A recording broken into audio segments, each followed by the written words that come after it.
అగ్రరాజ్యం boss Trump వీసాల బాదుడు కొనసాగుతూనే ఉంది. కొత్త రూల్స్ను తీసుకొని వస్తున్న డొనాల్డ్ ట్రంప్ అమెరికా వీసాలు, ఇమిగ్రేషన్ నిబంధనలను సాధ్యమైనంత వరకు కఠినం చేస్తూనే ఉన్నారు. దీంతో యూఎస్లో అడుగు పెట్టాలంటే గ్రీన్ సిగ్నల్ దొరకడం కష్టంగా మారబోతోంది. ఇక తాజాగా అమెరికా బిజినెస్, టూరిస్ట్ వీసాల కోసం ఎంపిక చేసిన 38 దేశాల పౌరులకు వీసా బాండ్ విధానాన్ని ప్రవేశపెట్టింది. వీసా జారీకి ముందు $5,000 నుంచి $15,000 వరకు డిపాజిట్ చేయాల్సి ఉంటుంది. ఈ పైలట్ ప్రాజెక్ట్ నుంచి భారత్ను మినహాయించడం గమనార్హం.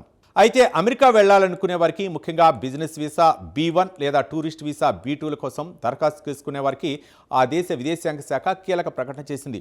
కొన్ని ఎంపిక చేసిన దేశాల పౌరులకు కొత్తగా వీసా బాండ్ విధానాన్ని పైలట్ ప్రాజెక్టుగా అమలు చేయాలని నిర్ణయించింది.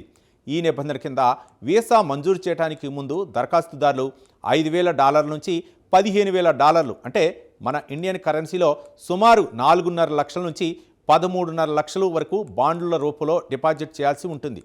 ఈ పైలట్ ప్రోగ్రాంలో భాగంగా మొత్తం 38 దేశాలను చేర్చింది అమెరికా. ఈ జాబితాలో Algeria, Angola, Antigua and Barbuda, Bangladesh, Bhutan, Nepal, Nigeria, Algeria, Angola, Cuba, Uganda, Venezuela, Zambia, Zimbabwe, Tajikistan, Tanzania, Fiji వంటి దేశాలు ఉన్నాయి.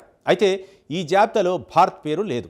ప్రస్తుతానికి ఈ రూల్ కేవలం ఎంపిక చేసిన ఈ 38 దేశాల పౌరులకు మాత్రమే వర్తిస్తుంది.